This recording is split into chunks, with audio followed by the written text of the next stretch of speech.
In Plateau State, where Governor Caleb Mutfwang says despite the ruling to the Court of Appeal nullifying his election, he still has confidence in the judiciary to give him justice and restore his mandate at the Supreme Court.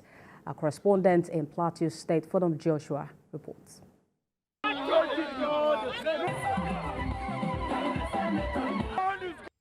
Supporters of the People's Democratic Party in Plateau State, they are out in their numbers waiting for the arrival of the state governor, Caleb Mutfwang. This is the first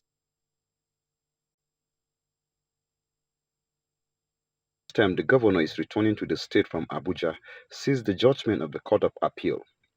The governor insists that his loss at the Court of Appeal is a temporary setback and urges his supporters in the state to remain calm and optimistic about victory at the Apex Court. We began this project with God on our side. And I want to assure you that God is still with us. And that by His grace, Plateau people will smile. By His grace, Plateau people will rejoice. We bear no grudge against anyone. And we are confident in the judiciary. And therefore, I urge all of us to remain steadfast in prayer. There are many hurdles you must cross.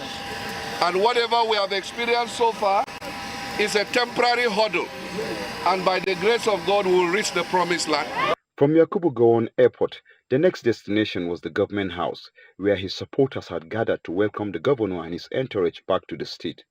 Governor Mutfwang said he is comforted by the overwhelming support shown by the indigents of the state.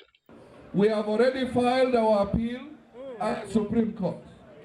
And we are confident, we are trusting in the Lord God Almighty, that as the Supreme Court has always done, at moments in the history of Nigeria, that God will help them to rise to the occasion. Amen. We are confident about that. Whatever we have experienced so far is only a distraction.